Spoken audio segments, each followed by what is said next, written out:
இட்லி எப்பா இட்லி போட்ட சமான எவ்வளவு பெரிய பூகம் வந்தாலும் சரிடா நீ ஒரு ஆள் எஸ்கேப் ஆயிருப்பா.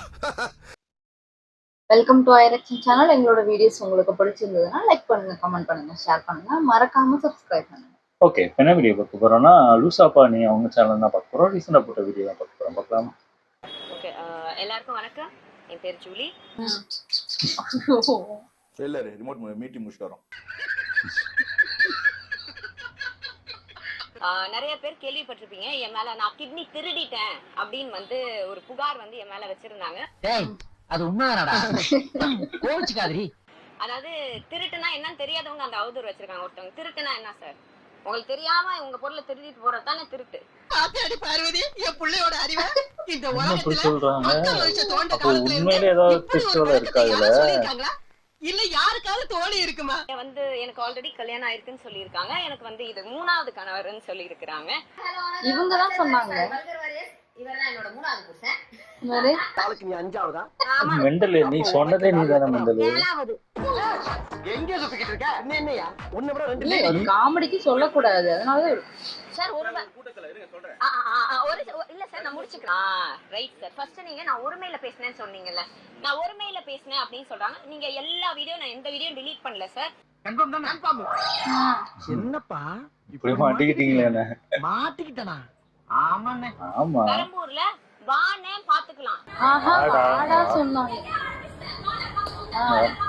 ஆடா பாப்போம்.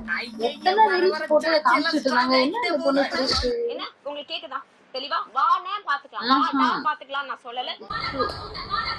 போய் பொண்ணு ஃபர்ஸ்ட் தான் வான அப்படின்னுச்சு, அதுக்கப்புறம் கடைசி தான் வாடான்னு. இல்ல இல்ல, என்ன சொல்லனே மறந்துருப்பான். வாங்கண்ணா வணக்கங்கண்ணா. எங்க ஊர் சைடுனா நான் பரமக்குடிக்காரி. பாப்பா பாத்துக்கலாம், பாப்பா பாத்துக்கலாம்னு சொல்ல. வாங்கண்ணே உட்காருங்கண்ணே. அவங்க ஹஸ்பண்டே திருட்டு முடிக்கிறாரு. சரிங்கண்ணா, நான் தமிழ் கத்துக்கிறேன்.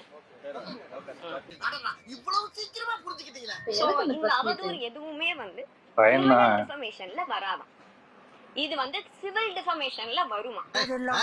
விஷயத்தை சொல்லுவேன். போலீஸ் ஸ்டேஷன்ல இருந்து என்னுடைய வழக்கை எடுக்காம ஒரு நோட்டீஸ் வந்து அமைச்சிருக்காங்க.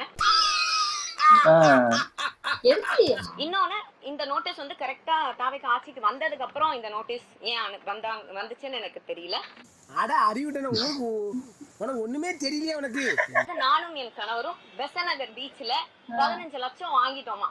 வாங்கிட்டு அவங்களுக்கு வந்து கிட்னி ஏதோ குடுக்குறோம்னு சொல்லி ஏமாத்திட்டோமா. ஒரு அடி கூட ஏமாத்திட்டோமா? என்ன யாரையோ கூட்டு சேர்க்கறாங்க. நீங்க மட்டும் தானே? அப்ப இன்னொரு ஒரு ஆள் இருக்கா கூட? அப்புறம் அவங்க திருப்பி கேட்கும் போது நானும் என் கணவரும் போய் கையில விழுந்து ஐயோ நீங்க காப்பாத்துங்க, கடைசியில ஒரு இருக்கும் புடிச்சேன் பாரு, அடிக்க மாட்டேன்னு சொல்லு. இனிமே இந்த பக்கம் உன்னை பார்த்தேன். கணவருக்கு கால் பண்ணிட்டு எங்க அந்த 5 லட்சம் எடுத்து நேராவே நீ எப்படி என்ன ஏமாத்தலாம் அப்படி கேப்பீங்களா?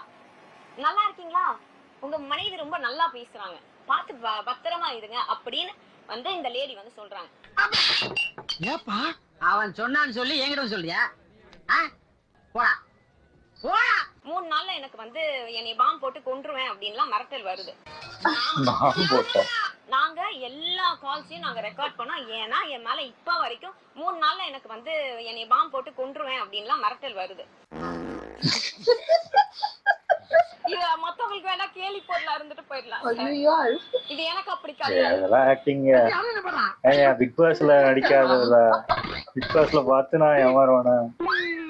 பொண்ணு டிவி கேக்கு எதிரா பேசுன்ற ஒரே காரணத்துக்காக அந்த பொண்ணை நீங்க இப்படி மனசாட்சி இல்லாம அந்த பொண்ணோட கேரக்டரை டிஃபைன் பண்ணி அந்த பொண்ணோட பேரை கெடுத்து இதுலதான் நீங்க ஜெயிக்கணும்னா எனக்கு இதுல என்ன ஜெயிக்கிறோம் நாங்க? எதுவுமே வார்த்தைகள் கிடையாது. என்னென்ன சொல்றோம் பாருங்க, கம்பி கட்டுற கதையெல்லாம் எடுத்து போடுறாங்க. என் மேல எந்த தப்பும் இல்ல. எனக்கு மடியில கணம் இல்ல, வலியில பயம் கிடையாது. தெரியுது முகத்துல பயம் தெரியுது, உன் சொல்லுல பயம் தெரியுது. இன்ஸ்டன்டா இன்ஸ்டாகிராம் மூலியமா சிஎம் ஆனாங்க அப்படின்னு சொல்றாங்க விஜய் அண்ணாவை எல்லாரும். நினைச்சேன் திருந்த மாட்டேன்ல, வருந்த மாட்டேன்ல, ஆரம்பிச்ச இடத்துல வந்து நிக்கிறியடா. இன்ஸ்டன்டா அவங்க ஆட்களை காப்பாத்தி அவங்களுக்கு எதிரா பேசுறவங்க மேல இந்த இன்ஸ்டன்ட் தாக்குதல் நடத்துறதை விட்டுவிட்டு அவர் வந்து கண்டிப்பா மக்களுக்கு இன்ஸ்டன்டா ஏதாச்சும் பண்ணாருன்னா ரொம்ப நல்லா இருக்கும்னு வேண்டிக்கிறேன். நீங்க புத்திமதி புண்ணாக்கு சொல்லுவீங்க, அதை நான் கேட்கணும்.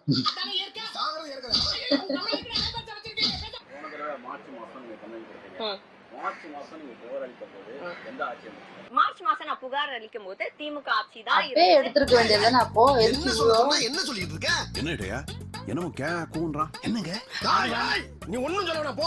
ஒரே ஒரு சந்தேகம் தான் சார். பொன்ராஜ் அவர்கள் வந்து ஒரு கருத்து வச்சாரு, ரொம்ப தவறான கருத்து. ஒரு பெண்ணை ஒரு பெண்கள் சமுதாயத்தை அப்படி பேசக்கூடாது. அவர் மேல இன்னைக்கு வழக்கு பதிஞ்சிருக்காங்க.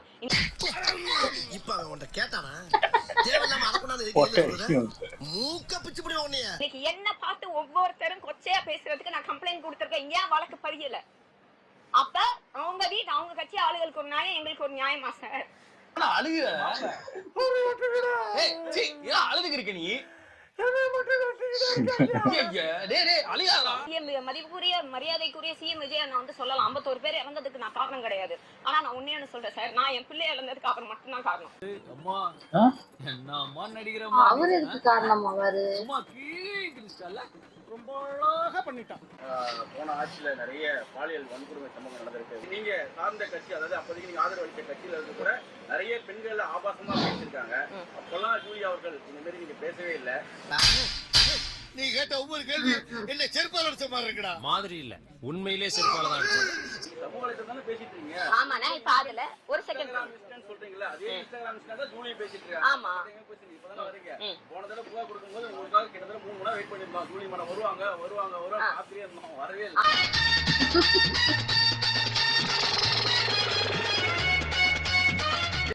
அண்ணே கடையை போட்டுட்டு அங்கிட்டு ஓடுறானே, கூட்டிட்டு அங்கிட்டு ஓடுறானா? ஷர்மிளாங்கிறவங்க யார் மேடம்? எனக்கு தெரிஞ்சவங்க சார். ஷர்மிளான்றவங்க எனக்கு தெரிஞ்சவங்க. ஒரு 3 வருஷமா எனக்கு பழக்கம் இருந்தது. லாஸ்ட் பர்த்டே என்ன ஆயிடுச்சு, 1 வருஷத்துக்கு மேல ஆயிடுச்சு. எங்களுக்கு அவங்க பேச்சுவார்த்தை இல்லை. மேடம் இவனை பத்தி இவன் பயங்கரமான ஆளு மேடம். Action madam. ஷர்மிளா பேசின ஆடியோ உண்மையா பொய்யா? ஷர்மிளா என்ன பேசினாங்கன்னு எனக்கு தெரியாது சார். பிக் பாஸ் ஜூலி நடிகை ஜூலிக்கு முன்பாக நீங்க ஒரு செவிலியர், அந்த செவிலியர் மூலியமா தான் ஷர்மிளாவும் நீங்களும் ஒரே அறையில தங்கியிருக்கும் போது இந்த கிட்னி திருட்டுல உங்களுக்கு வந்து தொடர்பு இருக்கு அப்படிங்கிறத அந்த புகார்லயே குறிப்பிட்டிருக்கு. சாம்பார் அப்ப எனக்கு இன்னும் தகையை மட்டும் ஆடிக்கிட்டே இருக்கு. அந்த ஆடியோவும் அதான் சுட்டி காட்டுது. ஷர்மிக்கு ஒரு 36-38 வயசு இருக்கும் சார். எனக்கு 33 வயசு. நான் படிச்சது ராமச்சந்திரா. ஷர்மிக்கும் ராமச்சந்திராக்கும் சம்மந்தமே கிடையாது. சரி, ஒன்னா வேலை பார்த்துருப்பாங்களா இருக்கும். அதுக்கு என்ன சம்பந்தம்? ஆமாங்க, மார்ச் மாசம் 3ஆம் தேதியில இருந்து. அதுதானே நான் புகார் அளிச்சேன். ஆனா ஒரே விஷயம் இல்ல முடிச்சுக்கோங்க.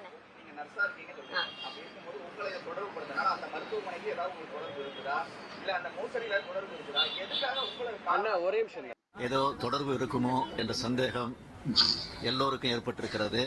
ஜனவரி மாசம் கல்யாணம் பண்றோம். கல்யாணம் பண்ணது நீங்க பாத்திருப்பீங்க, நிறைய புகைப்படம் எல்லாம் வந்துச்சு, வீடியோ எல்லாம் வந்துச்சு.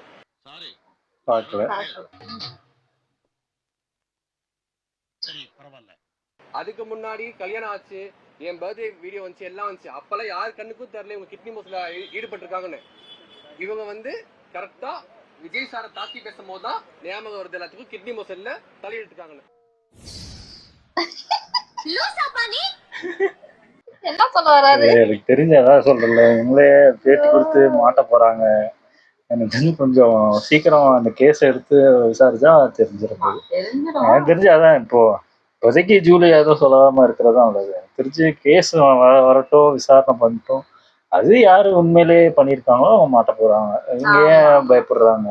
இவங்க ஏன் இப்போ அவங்க சொல்லிட்டு போறாங்க, தப்பு பண்ணலன்னா ஏன் பயம் இருக்கு? எதுக்கு போய் பயந்துகிட்டு இருக்காங்க?